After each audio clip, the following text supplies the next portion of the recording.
Boa tarde a todos. Meu nome é Alexandre Vidal Porto, eu sou cônsul-geral do Brasil em Frankfurt e é um prazer para mim apresentar aqui da livraria TFM, Livraria de Língua Portuguesa na cidade de Frankfurt, um debate sobre a produção literária no Brasil atual. Para essa conversa, o consulado chamou 4 peritos que dá muita honra de ter aqui com a gente. São eles a Mirna Queiroz. A Mirna é uma jornalista, editora, curadora e produtora luso-brasileira. Ela é fundadora e editora executiva da revista Pessoa, é coorganizadora do Pessoa International Literary Festival, que é um evento que se dedica à literatura brasileira nos Estados Unidos e em Portugal. A Mirna é curadora de vários festivais literários internacionais e é também fundadora da Associação Cultural Mombac, que é nossa colaboradora aqui no evento de hoje. O nosso segundo participante, professor Leonardo Tonos, que é poeta, professor de literatura brasileira na Sorbonne, é autor de Agora Vai Ser Assim e Inquietações em Tempo de Insônia. Ele foi curador pela parte francesa do Salão do Livro de Paris, no ano em que o Brasil foi país homenageado. É considerado uma das maiores autoridades em literatura contemporânea brasileira. Também idealizador do blog Etudes Lusophones e do Festival Printemps Littéraire, que difundiu muito da literatura brasileira contemporânea nos Estados Unidos e na Europa. Atualmente, o professor Tonos coordena o projeto Migra, que vincula o fenômeno da migração a vários ramos das artes. E a terceira dos nossos participantes é Josélia Aguiar. Josélia é jornalista, é doutora em História, foi curadora da Flip em 2017 e 2018. Desde fevereiro de 2019, é diretora da Biblioteca Mário de Andrade, em São Paulo.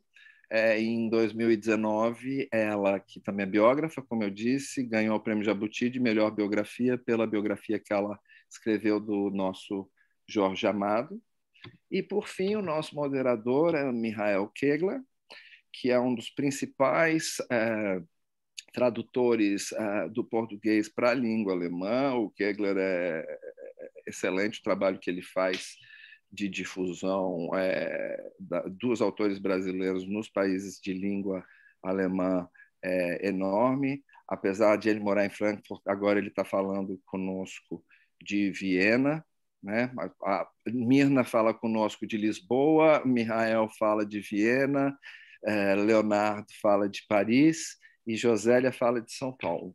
Enfim, Michael, entre os vários que ele traduziu, os vários autores, estão o Luiz Rufato, o Michel Laube, o Moacir Scliar, a Paulina Chiziane, o Eduardo Agualusa, o Ondiak, Eliane Brum, enfim, tem um monte de gente boa que o Michael traduziu. Então, como eu disse inicialmente, para nós do Consulado em Frankfurt é um prazer organizar esse debate e eu desejo que tanto os participantes quanto nossos ouvintes aprendam, se divirtam e, enfim, tenham uma melhor ideia do que os brasileiros estão publicando, escrevendo e publicando no Brasil. Obrigado e bom debate a todos. Então, boa tarde e muito obrigado, Alexandre, pelas gentis palavras de apresentação da gente e pela oportunidade que nos dá dessa troca de ideias sobre nada menos do que o perfil da literatura brasileira da atualidade, uma tarefa que vamos tentar cumprir em 1h15, mais ou menos, né? O Alexandre já falou que sou tradutor de literatura brasileira entre outras literaturas de língua portuguesa, e por isso, obviamente, sempre munido de uma grande curiosidade sobre o que se escreve. Em 2013, como todos sabem, essa grande expressão, muita gente não deve saber, mas em 2013 o Brasil jogou muito bonito em Frankfurt como tema central, o país homenageado da Feira do Livro, que é a maior feira do livro do mundo, em que apresentamos muitas novidades brasileiras na época. Eram mais de 50 autoras e autoras, outros contaram até 80.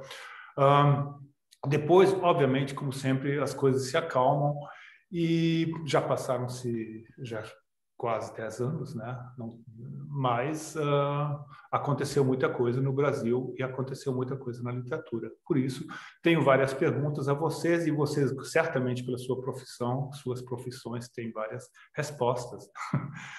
A gente definiu uma ordem alfabética de apresentar e eu já queria perguntar a Josélia Aguiar sobre as suas respostas, suas sugestões sobre esse tema, a produção literária brasileira da atualidade. Então, a palavra passo já para a Josélia Aguiar, em São Paulo. Olá a todos e a todas. Uma alegria muito grande poder participar, contribuir, né, dessa conversa de altíssimo nível. Acredito que a gente vive hoje o efeito de dois grandes movimentos muito importantes.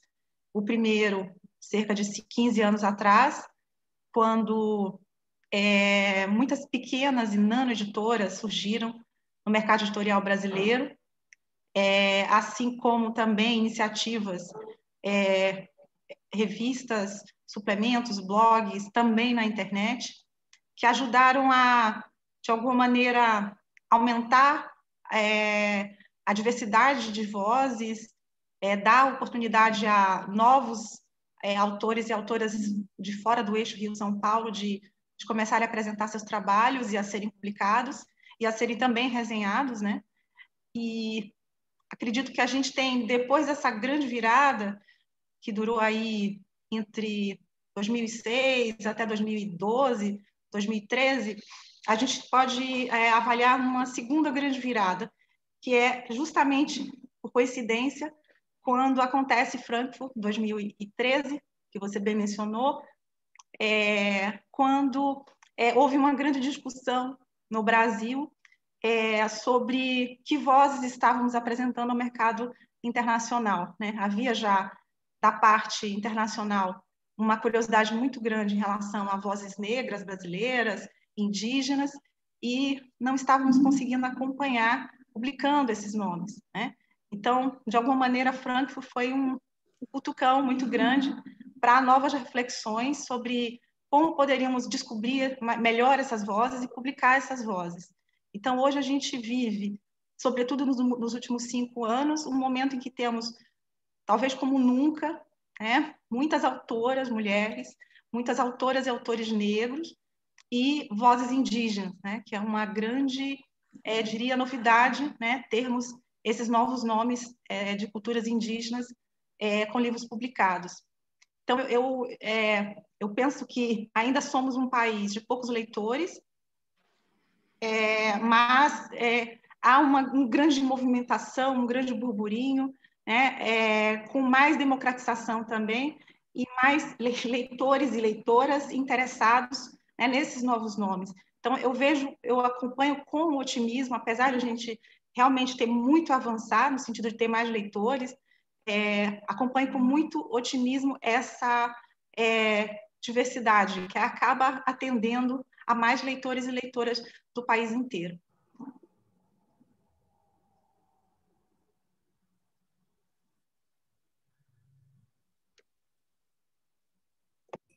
Ok, as tecnologias. Então, Josélia, você foi curadora da Flip, acho que 2 vezes, né?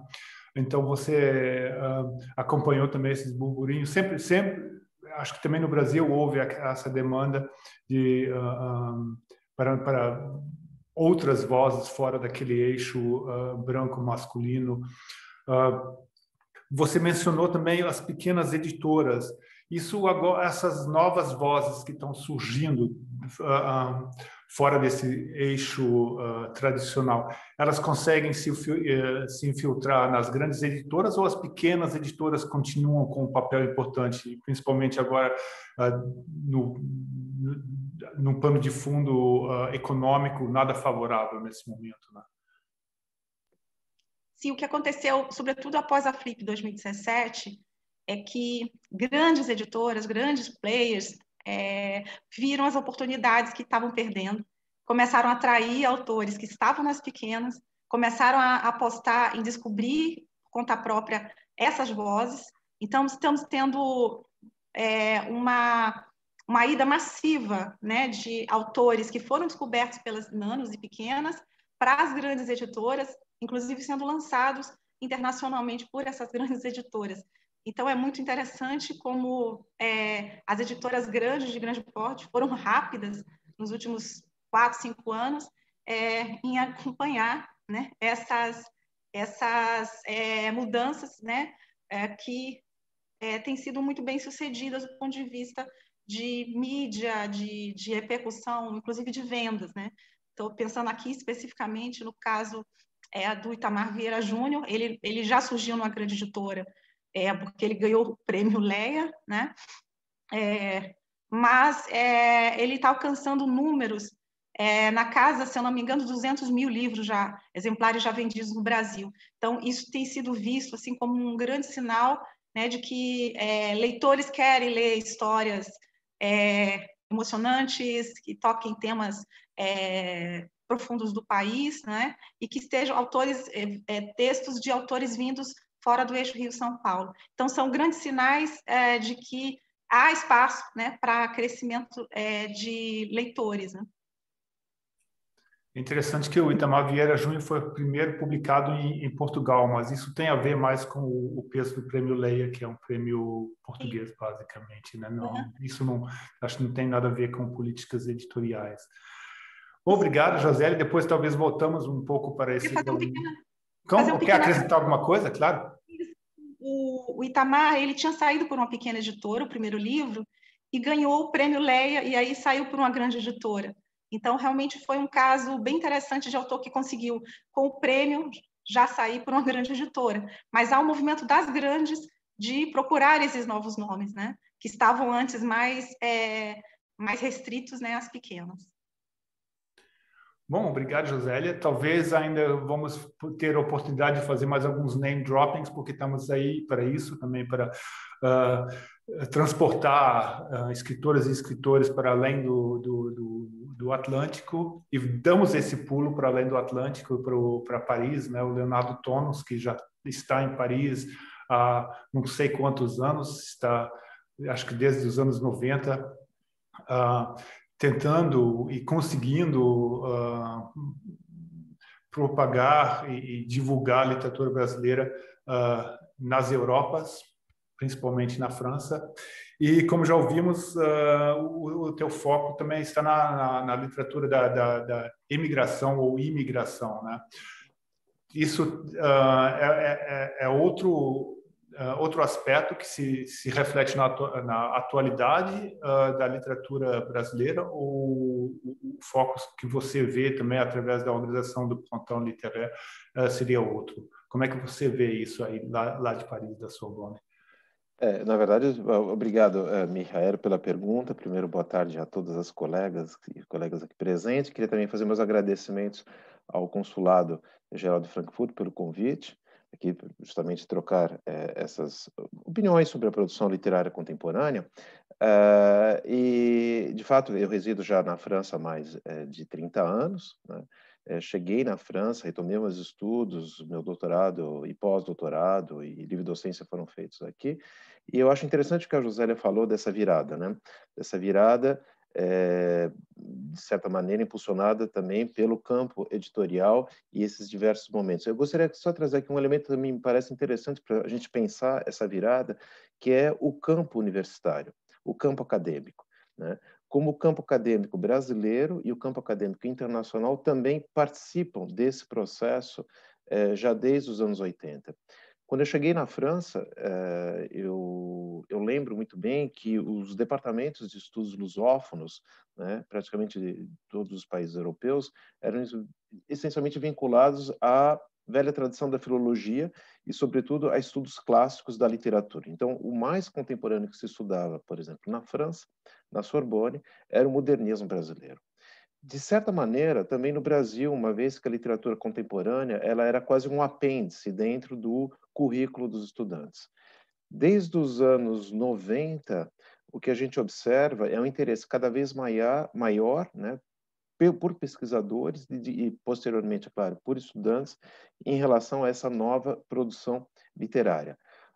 Um dos exemplos, por exemplo, é o surgimento do grupo de pesquisa de estudos brasileiros, estudos de literatura brasileira contemporânea, da UNB, organizados pela professora Reginalda Alcastani, que eu participo desse grupo, né, e junto com ela foi estabelecido um grande mapeamento da literatura brasileira desde 1994 até 2014, e a partir de 2000, o que eu vi aqui na Europa é o surgimento de vários grupos de pesquisas voltados, então, para a literatura contemporânea mais recente. Isso teve impacto nessa questão da visualização e dessa presença dessa literatura que era considerada mais marginal, mais periférica no Brasil.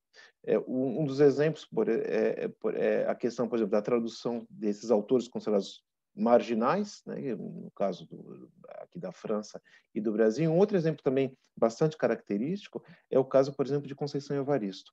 Conceição Evaristo, que era estudada nas universidades brasileiras, que era já fruto de pesquisa nas universidades internacionais, né? Me parece que é a universidade que consegue, na verdade, trazer novamente Conceição Evaristo para dentro do campo literário, né? Ela vai ser, aliás, publicada na França, em francês. Isso vai ter uma repercussão direta também na questão, eu diria, desses autores que começam, então, a penetrar a cena literária mais central. Então, assim, eu acho importante sempre salientar isso, né? E há até uma pesquisa do Itaú Cultural no Brasil sobre esse mapeamento do que é estudado aqui fora, e praticamente todas as grandes universidades agora têm um centro voltado para essa literatura contemporânea. A questão, assim, o que se coloca, o que se lê de literatura brasileira contemporânea aqui fora?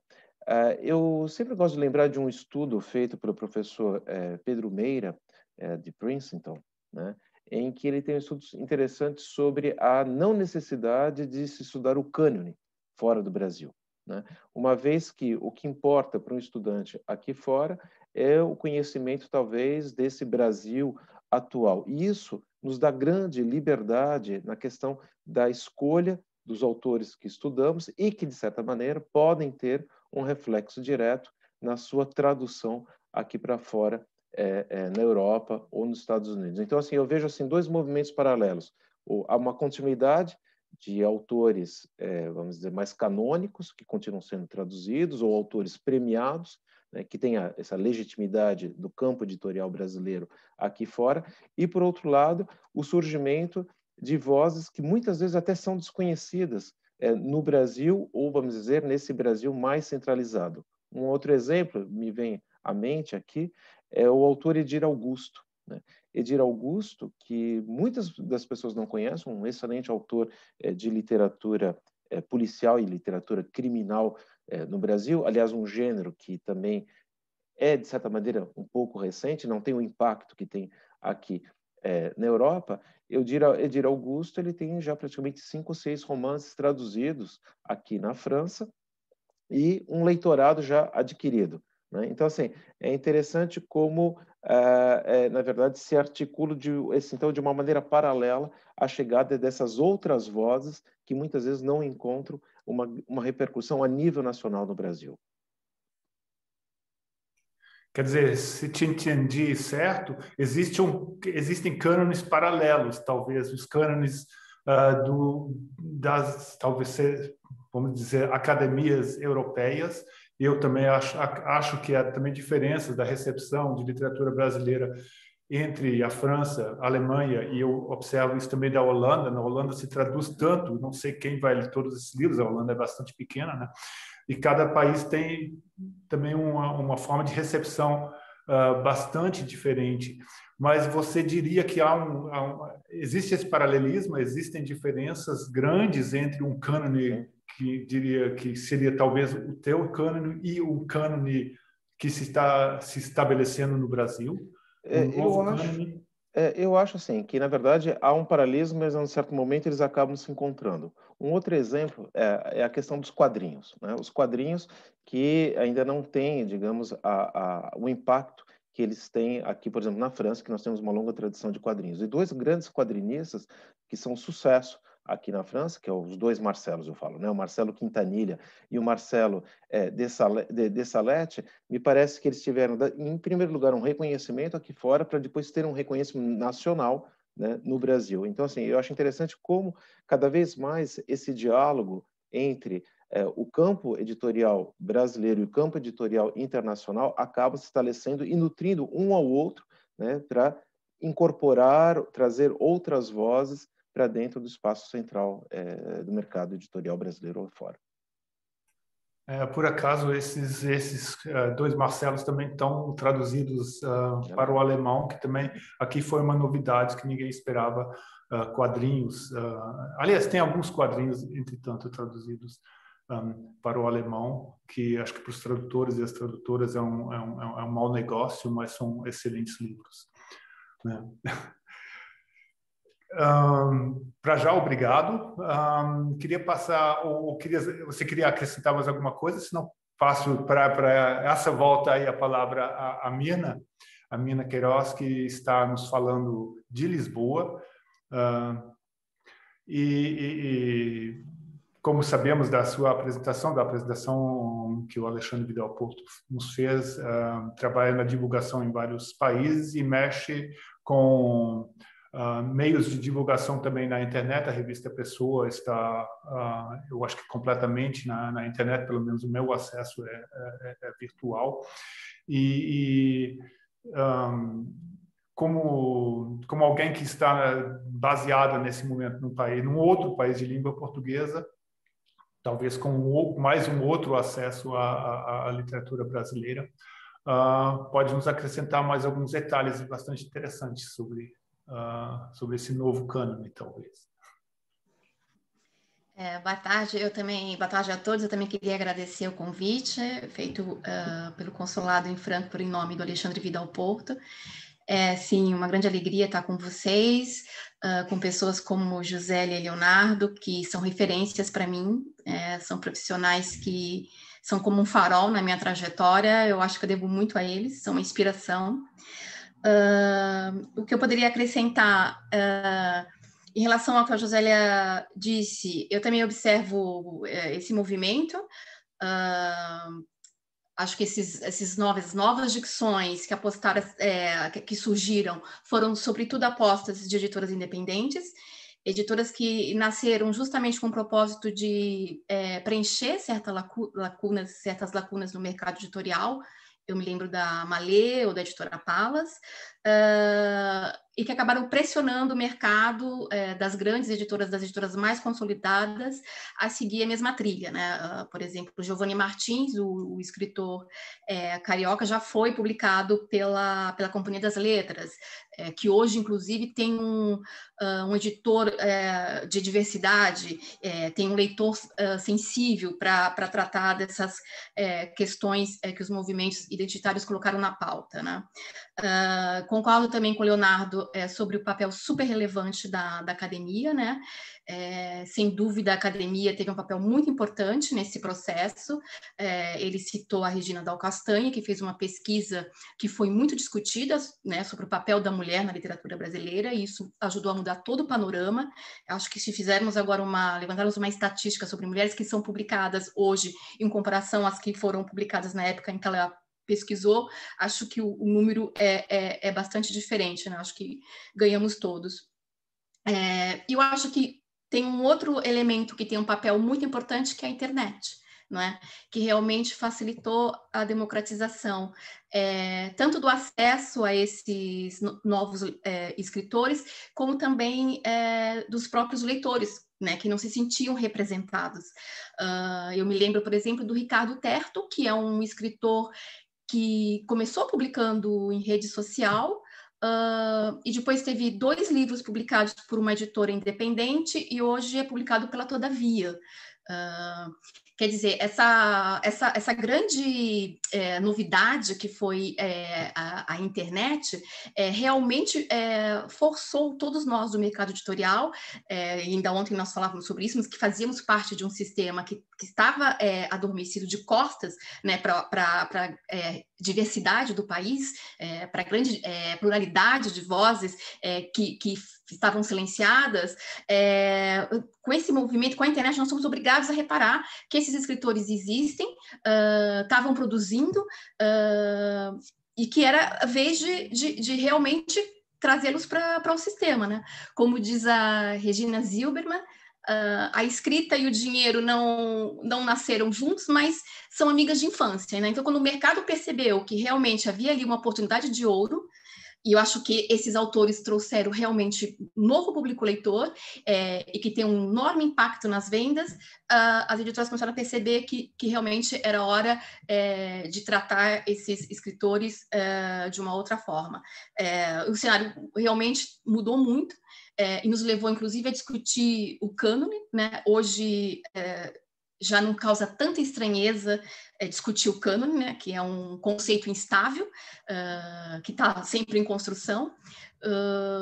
A diferença é ainda que esses nomes, diferentemente da academia, que são estudados, que são pesquisados, acho que a academia fora do Brasil é muito mais avançada, né, no sentido do que o mercado, né, tá à frente, mas o mercado editorial, pelo menos português, ainda é muito conservador, ainda aposta muito pouco nos escritores brasileiros e aposta nos escritores já consolidados, nos escritores que começaram a surgir na década de 90. Ainda são muito poucos escritores brasileiros que são publicados em Portugal. Óbvio que Itamar Vieira é um nome fora da curva, né, porque foi premiado pelo Leia, mas o Itamar não conseguiu trazer para o Brasil outros escritores da geração dele, né, que era uma expectativa que se tinha. Bom, agora nós vamos descobrir uma nova literatura no Brasil, então há a possibilidade de outros escritores da mesma geração do Itamar, que são muitos, serem publicados aqui. Não, isso não aconteceu. Mas é uma questão que tem as suas particularidades também, né? Portugal, de um modo geral, tem muitos problemas com a língua portuguesa, né? Ainda hoje a gente discute se nós falamos brasileiro ou português, então tem uma série de outros entraves. Mas existe hoje, além da livraria Travessa, que vende autores brasileiros, outras iniciativas de divulgação dos escritores brasileiros em Portugal. A minha percepção hoje é que esses escritores ainda são lidos pela comunidade brasileira aqui, mas eu acho que ainda é uma chance de furar um bloqueio. Não é? Agora, enquanto Portugal não introduzir a literatura brasileira nas escolas, no ensino público, a gente ainda vai enfrentar esse bloqueio por muito tempo. Então, eu vejo que Estados Unidos estão muito mais abertos para a literatura brasileira. Para mim, foi muito mais fácil organizar um festival literário com autores brasileiros nos Estados Unidos, fechar uma antologia e vender uma antologia nos Estados Unidos do que em Portugal. Isso é muito curioso. Não sei explicar exatamente por quê. Talvez porque nós, brasileiros, estejamos mais próximos dos Estados Unidos no tocante às questões de representatividade, né, que é um tema ainda que enfrenta muita dificuldade de entrar no debate público, não é? Até porque existe uma resistência que categoriza essa questão como uma questão dos outros, uma questão dos Estados Unidos, uma questão, quando muito brasileira, não uma questão portuguesa. Mas, fora isso, eu acho que há nomes muito relevantes. Tem o Itamar, né? Você pediu para fazer divulgar alguns nomes. A Cidinha Silva, por exemplo, que é uma autora que vende muito, tem muitos livros já publicados, ainda não tem um contrato com uma grande editora, não sei se é porque ela não quer, talvez seja por isso, mas é uma pessoa que vai cavando os seus leitores, né? E hoje é isso, voltando para a internet, os escritores criaram seus canais próprios com seus leitores, né? A Aline Bey, uma jovem escritora também, que foi lançada por uma editora independente, hoje está numa grande casa, ela tem 25 mil seguidores no Instagram, quer dizer... os escritores não dependem mais daquela máquina tradicional que se emperra, né? Eles têm os seus próprios canais de interlocução com seus leitores, se fazem notados, se fazem escutados, e acabaram com isso, abrindo o espaço no mercado editorial brasileiro. Está fechado. É sempre aquilo. As tecnologias, nós, os mais velhos, não dominam exatamente aquele meio, mas não, isso é super interessante, inclusive porque você edita uma revista pessoa, o nosso pessoa, né? Quer dizer, você personifica no seu projeto aquela, digamos assim, uma certa união da língua portuguesa, que às vezes não é visto em Portugal nem no Brasil. O contato, assim,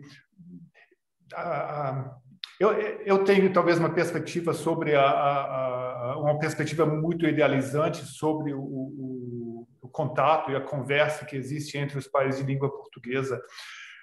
Você vê isso no Brasil ou isso seria realmente uma crescente interesse, por exemplo, no Brasil por questões portuguesas ou por aquela coisa da língua portuguesa que também se fala em África, em partes e na Ásia também? Isso existe ou isso é uma ficção que não está dando certo? Você mesmo mencionou a editora Palas, que fez uma coisa interessante no Brasil, ou faz uma coisa interessante no Brasil, abrir um nicho para escritores africanos, mas que também sinaliza, por um outro lado, que é necessário ainda criar um nicho. Existe essa conversa ou realmente a literatura brasileira funciona sem conversar com o resto do mundo? O que você acha? Eu acho que o Brasil é muito grande, né? E por isso que acaba por ser um pouco umbiguista, né? Porque o Brasil não se dá conta do próprio Brasil, né? É por isso que existe o eixo Rio-São Paulo, que a gente nem conhece o Nordeste ainda, quanto mais conhecer Portugal. Mas eu, da minha experiência, posso dizer que sempre houve um interesse do Brasil pela literatura portuguesa. O interesse pela literatura africana de língua portuguesa é mais recente, mas eu acho que vem se consolidando. Estou querendo lembrar o nome de uma editora em São Paulo. A Língua Geral? Não, a Língua Geral foi um movimento também, mas acabou fechando. Eu vou lembrar, uma editora muito importante que tem publicado... Capulana. A Capulana, obrigada. A Capulana tem publicado, começou com autores moçambicanos, muitos autores moçambicanos, angolanos, e agora hoje até não publica só africanos de língua portuguesa, vai para o Zimbábue, traz grandes nomes da literatura africana contemporânea do mundo todo. Agora, eu me lembro que um editor português me contou que foi muito difícil o Brasil se convencer a publicar o Mia Couto. O Mia Couto foi publicado pela Companhia das Letras também por pressão da academia, né? Esse editor muito espertamente conversou com a academia, que já estudava Mia Couto, e pediu uma ajuda para apresentar o Mia Couto para uma editora no Brasil, que acabou comprando e se dando muito bem com o Mia Couto, né? Então, sempre assim, a universidade, começa com a universidade, com as pequenas editoras, depois que deu certo, é que as grandes investem, quer dizer, as grandes não arriscam, mas se veem obrigadas a acompanhar o movimento, né? Hoje não existe nenhuma editora respeitável e nenhum festival relevante que não tenha autores negros, que não tenha autoras, enfim, hoje os temas são muito variados, os personagens são muito variados, quer dizer, essa aposta, essa nova paisagem literária é uma aposta muito rica, porque você tem na literatura brasileira personagens que nunca apareceram ou apareceram raramente, né? Você tem os trabalhadores domésticos, você tem os encantados, como o livro do Itamar Franco, do Itamar Vieira Júnior, os descendentes de escravizados, enfim, personagens que você via na literatura de forma muito marginal, como você via na novela brasileira também. Estava sempre ali fazendo um papel menor. Hoje, esses personagens ganharam centralidade e acho que por isso que isso cativou novos leitores, porque eram leitores que nunca se viam representados nem na literatura e nem na cultura brasileira de um modo geral, né? Então, passam a ser representados. Então, a diversidade, hoje, ela é incontornável, né? Para quem quer ser relevante no Brasil. Então, agora, mas voltando à sua questão, eu acho que sim, o Brasil... inclusive, presta mais atenção no que vem de fora do que no próprio Brasil, e eu acho que há muitos nomes de literatura contemporânea portuguesa que estão sendo lançados no Brasil. Lógico que nunca acompanha, sempre em menor, a gente tem um problema de Brasil e Portugal de relação cultural, né? Mas há muitos mais portugueses sendo editados no Brasil do que brasileiros sendo editados em Portugal. Você tem 5 nomes aqui. Esse ano, você tem um autor brasileiro que foi publicado em Portugal, que é o Paulo Scott, se não me engano, e vai ser publicada a Tatiana Salem-Levy, que é brasileira, que é portuguesa também, enfim. Então, o inverso é muito mais dramático, né? Realmente há um desinteresse muito grande, e é o que dizem aqui os editores, é que não vende, ou que nós não compreendemos o que vocês dizem. Enfim, há já quem defenda uma tradução do português falado aí para o português falado aqui, que seria uma coisa, para mim, bastante estranha. Talvez seria isso uma solução, mesmo que eu defenda aquela unidade da língua portuguesa, apesar das diferenças, né? Ninguém vai entender meu mineirês, se começar a falar mineirês, né? Nem o pessoal de São Paulo vai entender, mas eu acho que aquela coisa da tradução, você mencionou que nos Estados Unidos talvez se publique mais literatura brasileira do que em Portugal, talvez seja isso, da tradução, que os tradutores pegam e dizem, olha, vamos ter que traduzir isso, porque senão não vamos poder ler de qualquer maneira, né? Em 2013, aquela questão do cânone, né, que é uma coisa absolutamente delicada e complicada, e isso é uma pergunta para vocês todas e todos. Em 2013, o Brasil tentou fazer um perfil, né, mostrar um perfil com 90 e não sei quantos escritores e escritoras brasileiras de todas as regiões, de todas as classes sociais e de todas as cores e não sei quantos, né? O que foi bem intencionado, mas obviamente realmente levaram algumas cacetadas, porque não tinha poucas escritoras negras, tinha a representação indígena foi quase inexistente, e a resposta, que era clara, a resposta que eu acho que é absolutamente compreensível, nós não conseguimos inventar, nós não podemos inventar pessoal indígena escrevendo romances, etc., etc. Se a literatura negra basicamente acontecia em vários setores, em editoras muito pequenas, isso, como já vimos das suas exposições agora, mudou, né? Se fosse para fazer um novo 2013 em algum lugar, assim, escolher, sei lá, 90, 150 escritoras e escritores brasileiros, isso, o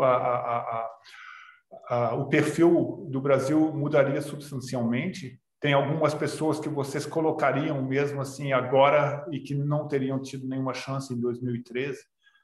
Apesar da idade, claro, tem gente que nasceu em 2013 e já começa a escrever, né? O Itamar Vieira já foi mencionado, obviamente, né? Esse, claro, que deu a volta da Bahia por Portugal para voltar para o Brasil. A Tatiana Salem-Levy, que não foi traduzida para o alemão em 2013, apesar de eu teria apostado altas somas naquilo, vai ser publicada agora, né? Na Alemanha, mas a Alemanha também não é o umbigo do mundo, né? É meu umbigo do mundo, obviamente, né? Mas, assim, quais seriam os nomes quentes que vocês colocariam, assim, em termos de representação brasileira? E eu, pessoalmente, ainda estou curioso do romancista ou da romancista indígena, que às vezes as pessoas perguntam e eu só consigo localizar só, entre aspas, poetas, né? Ou ensaístas também, né? Acredito que hoje essa lista de uma Nova Frankfurt, ela seria mais próxima das listas que são feitas hoje pelas festas literárias no Brasil, os encontros, sejam eles em grandes cidades ou regionais, há uma preocupação hoje dos curadores muito maior em ter essa diversidade. Então, o que aconteceu nos últimos 8 anos, né, quase 10, é que muitos nomes se fortaleceram e seriam imediatamente óbvios, né, de estarem nessa lista. Penso aqui, inclusive, em 2 nomes que são publicados no exterior, a Maria Valéria Rezende, que é santista, mas reside na Paraíba, a Socorro Racioli, que é de Fortaleza, e que também já tem uma trajetória anterior até a essas movimentações em torno de buscar vozes regionais. Ela tem uma história bastante interessante por ter feito o curso do Gabriel Garcia Marques, em Cuba, de roteiro. Então, a partir daí, ela lançou um livro, A Cabeça do Santo, que foi bastante bem recebido no circuito do exterior. Então, esses seriam primeiro 2 nomes de mulheres autoras. Penso que a Jamila Ribeiro, como ensaísta, né, negra, se tornou um nome incontornável, no sentido assim de uma figura pública brasileira no exterior, de grande força. Ailton Krenak, que foi o nome que você citou do ensaísta, né, indígena. Nós temos alguns grandes pensadores indígenas, por exemplo, Cacá Verá. Acredito que as editoras ainda têm muito que publicar de autores indígenas, talvez compreender melhor que formatos serão esses, né? Que linguagens são essas, né? Que podem ser apresentadas em livro. Penso que nós temos uma poesia muito variada hoje, né? Que passa por Angélica Freitas, passa por Ricardo Aleixo, né? Que já era um nome presente em Frankfurt daquela vez. O Ricardo Aleixo, ele cresceu muito no sentido assim, ele já tem 60 anos, mas cresceu no sentido de repercussão do trabalho, né, que ele merecia. Então, são alguns nomes que estão me ocorrendo aqui e que são os nomes que a gente sempre está vendo agora também nas escalações dessas festas e feiras literárias. Se eu pudesse acrescentar, eu acho que na poesia também tem a Tatiana Pequeno, tem a Nina Risi. E hoje acho que a lista podia ser bem diferente se nós quiséssemos, porque realmente muitos nomes já surgiram. Mas concordo com a Josélia, ainda há muito trabalho a ser feito pelas editoras. Para falar um pouco dessas listas, né, é interessante pensar, por exemplo, que quando eu fui nomeado curador ou conselheiro literário, eu gosto mais do termo de conselheiro literário do que de curador para 2015, né, o grande problema nosso foi trazer outras vozes, fazer uma diferenciação das vozes, por 2 razões.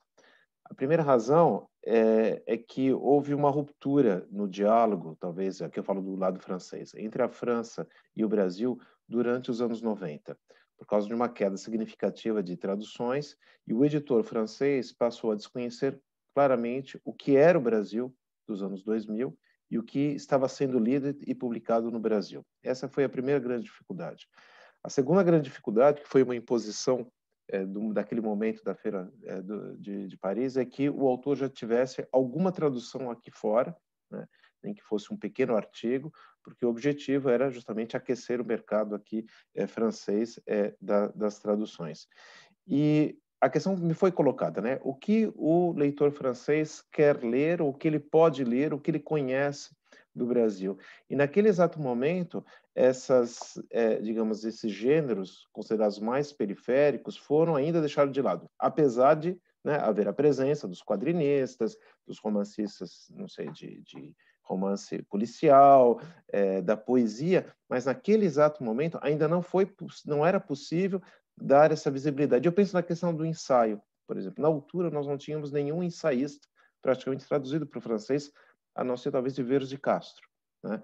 Então, assim, muita coisa mudou de lá para cá e, de fato, como falou a Josélia, eu acho que o que haveria nessa lista, né, não seriam só novos nomes, mas, sobretudo, essa presença maciça desses gêneros considerados mais periféricos que ainda não tinham essa penetração aqui no mercado. Poesia, ensaio, né, quadrinhos, literatura para crianças e jovens, né, acho importante também salientar, uma vez que nós também temos 3 grandes nomes do prêmio Andersen e, é claro, Bolonha também teve uma contribuição imensa na questão da divulgação aqui e na difusão dessa literatura, mas talvez o que falte, né, para talvez emplacar mais a nossa literatura aqui fora, e é sempre uma questão que eu toco sempre nessa questão, é pensar a cadeia do livro na sua totalidade. Muitas vezes, nesses procedimentos de internacionalização, de exportação da literatura, e não é só o caso do Brasil, também em outros países, é pensado o livro na sua tradução, mas não é pensado a vida, a continuidade desse livro até chegar ao leitor. Se há necessidade de se formar leitores no Brasil, há também necessidade de se formar um leitorado da literatura brasileira fora do Brasil. Daí, talvez, a contribuição, na verdade, das escolas, das universidades, né? Então, assim, pensar a internacionalização, pensar a exportação do livro, deve ser pensando no conjunto, justamente, da vida desse livro, do momento em que ele vai ser traduzido para outra língua, mas também de que maneira ele vai chegar no distribuidor aqui fora, de que maneira ele vai chegar na livraria, de que maneira ele vai chegar na biblioteca, e, finalmente, de que maneira ele vai chegar, na verdade, no leitorado, né? Então, assim, eu acho que é impossível não se pensar em exportação sem se pensar na questão dessa promoção da língua, né, da língua portuguesa, da presença dos estudos de literatura brasileira fora do país, né, que vivem momentos, vamos dizer, de grande euforia, momentos mais apaziguados. Atualmente estamos vivendo num momento um pouco mais apaziguado. Eu acho que eles vão de mão dadas e é necessário, e talvez por isso, né, haja então a presença dessa outra literatura, e aqui, é claro, penso sobretudo nos ensaios, né, e é claro na Djamila Ribeiro, que tem tido um impacto muito grande e até dentro da universidade, né? Eu vejo, por exemplo, que hoje não há como se tratar da questão do feminismo negro, do black feminismo, sem se colocar na lista bibliográfica autores brasileiros. Então, me parece que, mais uma vez, a universidade ela pode contribuir, né, nesse sentido de romper essas barreiras quando se pensa, então, o conjunto da cadeia do livro. Isso é uma observação interessante também, inclusive. Eu acho que tem vários pensadores e pensadoras brasileiras trabalhando na França. Penso na Marcia Tiburi, que foi para a França assim, há algum tempo, né? E que fico feliz de saber que eles estão entrando, digamos, num cânone universitário fora dos nichos brasileiros. Eu lembro que você falou várias vezes assim aquilo do lá fora, e até te escapou a palavra aquilo que o estrangeiro quer ler, né?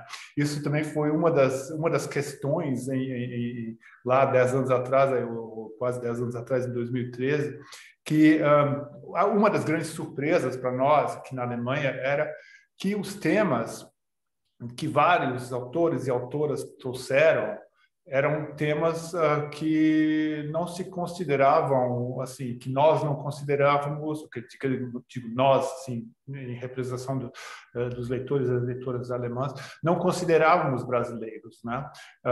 Começando com o João Paulo Cuenca, que escrevia lá de um Japão imaginado, né? A Carola Saavedra, cujos romances poderiam se passar em qualquer lugar do mundo, e também havia, digamos, escritoras e escritores brasileiros não traduzidos que também escreviam de uma maneira, digamos, internacional, né? Digamos assim, uma das grandes surpresas na época era a literatura marginal, que seria o outro lado, que ia mais com um suposto exotismo, existe uma periferia no Brasil que pode ser interessante para nós, que até falam diferente, né? E já foi mencionado o Giovanni Martins, que teve um bastante sucesso, pelo menos nos países de língua portuguesa. Ao mesmo tempo, eu lembro de um debate sobre ser traduzido no exterior, onde o próprio João Paulo Cuenca e o Luiz Rufato, uns anos atrás, em São Paulo, foram quase xingados por venderem mais no exterior do que no próprio Brasil. Eles se defenderam bem, disseram uma culpa nossa que no Brasil ninguém nos lê, né? Mas como é que isso, em termos de temáticas, isso hoje também mudou com aquelas novas vozes? A reflexão vai mais para o Brasil e acrescentando, talvez, as pessoas andam preocupadas em serem lidas no exterior ou a preocupação é realmente mais ser lido no próprio país? Acho interessante, quer dizer, pensar nessa questão do leitorado fora, né? A Anne-Marie Metelier, que é a dona da Metelier, que é uma das grandes editoras, talvez uma das primeiras editoras que começou a publicar autores aqui fora, né? Ela faz um perfil bem interessante. Ela fala que esse leitorado também mudou. Se o leitorado da literatura brasileira até, vamos dizer, os anos 90 se interessava pelo país e pela cultura, então ele comprava um livro, não comprava o autor, ele comprava, na verdade, uma cultura, porque ele queria se embrenhar dessa cultura e ele ia ler todos os autores ou toda a obra desse autor para entender o que era essa outra cultura. É o caso, por exemplo, do Machado de Assis, né? A Anne-Marie Metelier sempre fala que o grande sucesso de vendas dela é Machado de Assis e de toda a obra Machado de Assis. A partir dos anos 2000, esse leitorado, talvez também formatado um pouco pelo mercado norte-americano, ele já não busca mais uma cultura, ele busca o autor, a especificidade de um autor e de que maneira esse autor dialoga com o seu presente, dialoga com questões universais. Então, talvez daí uma coisa que você assinalou, Micaela, é que os autores que eram traduzidos ali no início dos anos 2000 eram esses autores mais que tinham essas vivências, vamos dizer, transnacional. E a questão dessa transnacionalidade me parece que teve um grande impacto naquele momento, né? Que aí é também decorrente de processos de globalização, né, das globalizações, né, e me parece que eles dialogavam diretamente com esse novo leitorado. Talvez as coisas tenham mudado hoje, né? Talvez as coisas tenham mudado. Eu acho que esse cosmopolitismo me parece menos presente, né, aqui, do interesse da parte do leitorado, e talvez entender coisas mais específicas e pontuais no Brasil, situações sociais, situações econômicas, mas que é claro que tem um reflexo diretamente com a Europa, né? Então, se eu vou ler uma Djamila, é porque eu estou interessado em entender também a questão da questão da descolonização na França, a relação com o racismo, né? Se eu vou ler autores que falam de migrações, né? Você tinha evocado o tema das migrações, é porque a Europa também é confrontada já há mais de 20 anos sobre esse trauma. Então, esses autores fora desse eixo talvez permitam trazer uma outra luz sobre essa questão, né? Uma outra luz, é o que eu penso, claro, nisso claro, no Agamben, né? Dessa questão de iluminar o contemporâneo. Talvez seja essa a nossa força dessa literatura, iluminar esse contemporâneo que nós mesmos, morando aqui na Europa, somos incapazes de perceber. Não sei se eu respondi muito bem a sua questão, mas eu acho que é importante também assinalar essa mudança do leitorado europeu e, no caso, francês. Eu acho que respondeu bem dessa perspectiva do divulgador cultural na Europa e eu queria saber se São Paulo e Lisboa também concordariam, digamos, a Josélia e a Mirna. Também aquilo que o Léo disse de iluminar o nosso cotidiano, talvez, entre parênteses, para o exterior ou para nós mesmos, porque a Djamila, por exemplo, também faz o seu trabalho para o Brasil, né? Ela tem manuais que realmente falam sobre o Brasil e são vendidos a preços brasileiros para brasileiras e brasileiros, né? Como é que vocês veem isso, Josélia e Mirna? Eu quero lembrar um fato muito importante que tem a ver com esse florescimento, né, desse mercado editorial independente, com essas novas vozes, que foram as mudanças socioeconômicas do país e, sobretudo, uma nova geração de intelectuais negros, né, mulheres e homens, que tiveram acesso às universidades por meio da política de cotas. Então, quando aconteceu a Flip 2017, e que houve uma presença, eu busquei uma presença muito maior de autores e autoras negros, mais mulheres também, e essas histórias, né, que fugiam um pouco dessa vida urbana, né, de personagens brancos, heterossexuais, enfim, quando houve essa abertura maior e que esses autores foram levados à Flip, uma das dúvidas que aconteceram naquele momento é quem que vai estar na Flip? Será que os antigos frequentadores vão abandonar? Será que não vão aparecer novos frequentadores? E o que aconteceu foi mais de 40% das pessoas que foram à Flip nunca tinham ido, né? E houve uma diversidade enorme de público. Então, qual que foi o sinal que tivemos ali, né? De que havia essas novas gerações, né? Saídas das universidades, jovens intelectuais negros e negras, de departamentos de letras, de humanidades, que estavam interessados nesses livros e que fizeram com que esses livros alcançassem o primeiro lugar nas listas. Então, talvez a gente tenha começado a ter mais leitores mesmo, né? Os números ainda são baixos, né? Mas talvez a gente possa estar assistindo ao começo de uma mudança bastante lenta, talvez, mas progressiva, né? Na quantidade, no perfil de leitores de romances, de ensaios no Brasil contemporâneo. Acredito que na época de Frankfurt houve muito esse burburinho, né, para que os autores estavam muito interessados em sair no exterior, até por conta de toda a movimentação por causa de Frankfurt. Talvez a gente não fale mais tanto disso, ou os autores entendam que vai ser algo natural, né, na história deles, né, como autores, mas eu creio que há um interesse maior deles de vender no próprio Brasil. Uau, isso parece bastante... isso me dá esperança, né? Porque aquela coisa de quero ir lá para fora, quero ir vender meu livro, quero me vender para os Estados Unidos, quero me vender para a Europa, isso também será da minha perspectiva, é um complexo também, né?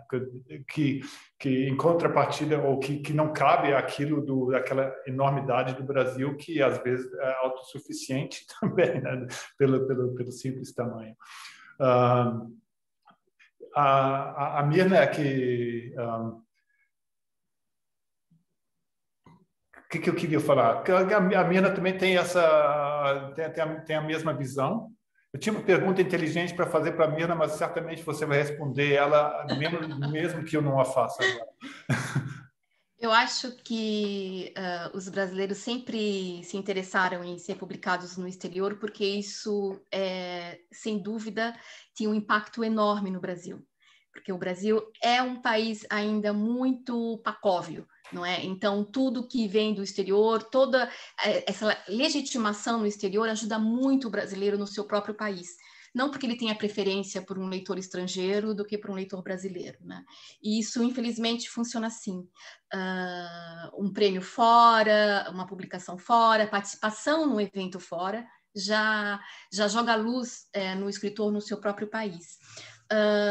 Eu acho que o Leonardo tocou num ponto super importante, falando da cadeia do livro, que isso serve tanto para o Brasil como serve fora, que é um trabalho indispensável de mediação, né? Não basta você publicar um livro, lançar um livro, você tem que fazer mediação. E você tem que fazer mediação no Brasil, não é? Para você consolidar um leitor, e muito mais ainda fora. E eu acho que, nesse sentido, Portugal tem uma política muito interessante, porque ela ataca as duas pontas. Ela investe em tradução do seu escritor fora do seu próprio mercado e investe na divulgação, entendeu? Ela paga para esse autor participar de eventos fora de Portugal. É o autor que se faz ler em outros países, não é? O livro não viaja sozinho. Então esse aspecto realmente eu acho muito importante. Eu acho também que sempre existiu um leitor, tanto no Brasil, e agora falando do leitor de fora do Brasil, interessado nessas questões típicas brasileiras, sociais e tudo, né? O Brasil tem uma tradição de ter na sua ficção um intérprete da nossa própria realidade, mas acho que a grande maioria dos leitores, se não estou enganada, está em busca de um país exótico. Então, se não tiver violência, se não tiver carnaval, se não tiver futebol, a dificuldade desse livro alcançar o seu leitor é maior. Eu lembro de que, recentemente, um livro do Neal Galera, nos Estados Unidos, era um livro que não falava sobre violência, mas tinha na capa um garoto negro, uma capa de forte impacto, que levava a crer que era um garoto ou vítima ou autor de alguma violência. E isso nem se refletia, nem refletia o livro, entendeu? Quer dizer, mas era a maneira que aquele editor encontrou de vender o livro brasileiro. Eu acho que a expectativa do exótico ainda existe. Agora, é geracional, entendeu? Também tem uma geração que está acostumada com esse tipo de literatura brasileira, né? Cabe a nós, como políticas, e aí eu acho que são políticas públicas, formar, como disse o Leonardo, um novo leitor, com um trabalho indispensável de mediação. Os festivais literários, as revistas literárias desempenham esse papel, mesmo os prêmios literários, mas é um papel minúsculo, nós não temos um impacto. Eu tenho rodado com a revista por alguns países e são muitos poucos autores que, de fato, que efetivamente conseguem um nicho, sabe? Abrir um nicho fora do próprio país. Sem política, sem investimento, nós não vamos conseguir ganhar um mercado fora do Brasil. E nem no Brasil. Pois é, o mercado fora do Brasil, o mercado dentro do Brasil. Eu acho que, obviamente, tem essas diferenças, só quero fazer essa observação que, naquele famoso 2013, havia várias antologias sobre futebol, todo mundo achava que ia ficar rico, aquilo vendeu nada.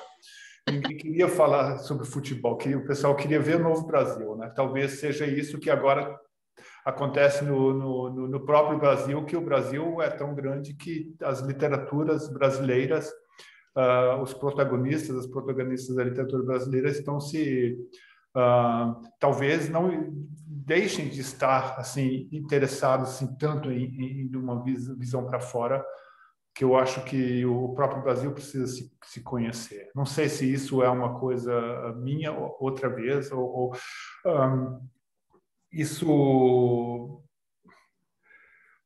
essa diversidade que nós agora desenhamos um pouco assim nessa 1 hora e 5 minutos, para onde é que vai andar? Assim, isso vai. A Josélia falou que nós agora estamos vivendo uns reflexos de leitoras e leitores que foram criadas, talvez, em uns 10 anos atrás, de escritoras e escritores que foram incentivados 10 anos atrás, né? Para onde vamos? E, principalmente, o que me preocupa um pouco é a crise econômica, que também levou a uma crise de certos festivais, que eu acho que, na época, levaram também à profissionalização de várias pessoas do meio, né? Várias escritoras e escritores começaram a escrever, a publicar mais a sério naquela época em que se podia ganhar algum dinheiro com apresentações em festivais. Isso agora também mudou, está em crise, ou a literatura vai sobreviver nesses vários nichos que vocês perfilaram? Dito que a literatura... Segue. Desculpa. Não, eu só queria dizer que eu não sou assim tão pessimista, né? Eu acho que existe uma coisa chamada livro, literatura, leitor, e existe uma coisa chamada mercado. O mercado, acho que sempre esteve em crise, a crise agora se acirrou, sem dúvida nenhuma, com a pandemia. Mas eu acho que pensar e fabular são duas faculdades inerentes à condição humana, né? Então, enquanto pensarmos e fabularmos, vamos encontrar nossas maneiras de encontrar um jeito de registrar isso, né? Seja em livro, seja de que formato for, né? Agora, como isso vai ser viável do ponto de vista de mercado, do mercado editorial, aí não sei responder. Talvez há quem acredite que nós vamos voltar a um tempo em que se torne uma coisa de nicho, né? poucos leitores para determinado tipo de literatura, não é? Agora, uma coisa que eu acho importante nesse momento é que, finalmente, não falando só de ficção, agora falando de ensaios, existe toda uma geração de pensadores no Brasil que estão rompendo as fronteiras, né? E isso acho um efeito assim muito positivo, né, dessa política que a Josélia citou lá atrás, né? E o Brasil começa a ser visto lá fora também como um país que forma pensadores, né? Não é só um país de ficcionistas, um país de pensadores. Eu acho isso muito importante, e isso ainda vai ter impacto, ainda a gente vai ver o desdobramento disso. Então, eu acho que haveremos de encontrar maneiras de continuar de manter, de alguma forma, o sistema literário. Eu acho que o sistema literário não morre. Como ele vai se viabilizar financeiramente, essa é a grande questão, e sempre foi. Rompendo fronteiras em vez de tentar vender forçadamente para o exterior. Talvez seria isso um dos resumos, ou sei lá o quê. A Josélia ia concordar com isso? Ou... Eu ia dizer que durante a pandemia houve um aumento da venda de livros, surgiram iniciativas, livrarias online com curadoria, surgiram novas livrarias independentes de rua, estão fazendo um movimento muito grande para estimular as pessoas a irem comprar livros também nas pequenas lojas. É muito forte isso hoje. Talvez nunca antes eu tenha assistido a tantas autoras mulheres publicando livros. Esse ano, a cada mês, são 5, 6 contistas, ficcionistas, poetas, com novos lançamentos de várias editoras, e tenho assistido agora a um movimento de busca de autores de regiões, né? Norte e Nordeste, sobretudo, sul do país. Eu acredito que, como já disse, que é um movimento lento, progressivo, e temos que começar a estimular o leitor, né, a ter essa apreensão da literatura, né? Abrir-se à literatura, né? Não só como algo, um instrumento, algo para se tornar um profissional, enfim, a leitura como a leitura de romances como algo de grande prazer e às vezes até de inutilidade, né? Eu acho que historicamente o Brasil sempre entendeu a leitura como parte da formação educacional, né? E precisamos agora dar esse pequeno salto, esse pequeno enorme salto, para que a leitura de romance seja vista como algo, como parte da vida, parte essencial da vida, sem uma utilidade, né? Acho que é um processo importante nosso, de país de leitores. Como disse o Ailton Krenak, a vida não é útil, a leitura também não é útil, mas é coisa boa, é muito legal.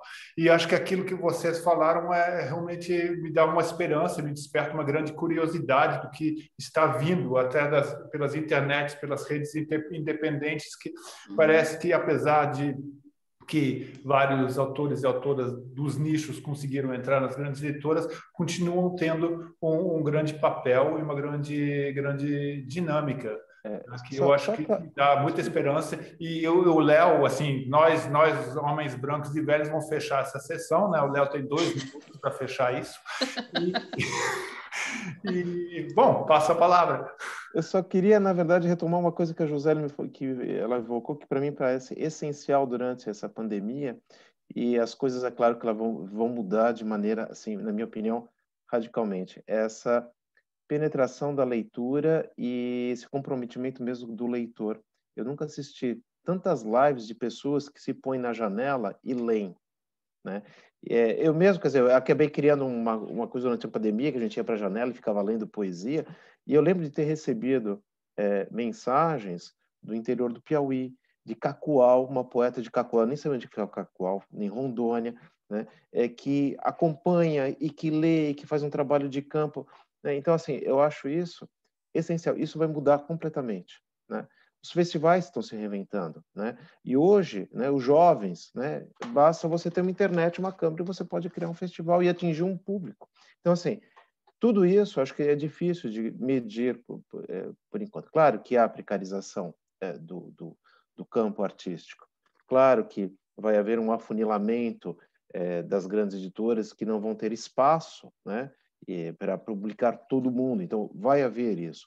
Mas, por outro lado, eu sou um pouco como a Mirna, né, vejo de maneira extremamente positiva esse novo movimento que a gente só vai conseguir medir talvez daqui a algum tempo. E talvez isso tenha um impacto direto em números de formação de leitores no Brasil e tenha um impacto também aqui fora. Porque hoje, se você estuda português, se você se interessa pelo Brasil, basta você abrir a internet, procurar no Google uma live, procurar no Google, na verdade, um festival, e você é capaz de seguir e estar mais atualizado do que nós, né, Micaela, quando a gente trabalhava nos anos 90 com literatura brasileira, né, eu lembro que a gente às vezes tinha que ir lá no escritório da Varig, aqui no Champs-Élysées, para pegar a revista Veja que sobrava para ver as notícias e para ver as novidades da cultura brasileira. Hoje não. Hoje a coisa é muito mais rápida. Então, assim, isso vai ter um impacto tanto a nível nacional quanto a nível internacional. Então, assim, se é para fechar com palavras, eu gostaria de fechar um pouco com palavras de esperanças, né? E eu vejo um pouco essa esperança nesse dever. E se eu não visse, eu não seria professor também, né? Muito obrigado a vocês três. Eu saio dessa sessão com muita esperança e com mais curiosidade ainda. E eu acho que nós temos a chance de sermos testemunhos de um crescimento, de um surgimento de novos elementos literários, novas formas literárias, talvez no Brasil. E mesmo que, obviamente, aquilo do name dropping também não faz sentido nenhum, porque não sai nada escrito, mas nós temos a velha, boa internet para podermos ir procurar aquilo. Sugiro a revista Pessoa, por exemplo, que está aqui em Pessoa, para acompanharmos alguns desses movimentos e outros mais na internet. Mais uma vez, muito obrigado pela participação, pelo belíssimo papo, pela oportunidade ao Consulado Brasileiro de Frankfurt, e espero encontrarmos mais vezes, ou nessa internet, ou, quem sabe, até ao vivo, num desses lugares, seja no Brasil, seja em Portugal, seja em Paris, ou até na livraria de Frankfurt, na TFM, que foi, de certa forma, também a nossa sala de estar, apesar de nós não estarmos lá fisicamente. Muito obrigado, uma boa tarde, bom dia. Obrigada, foi ótimo. Muito obrigada. Obrigada. Um abraço. Muito obrigado. Um abraço. Um abraço.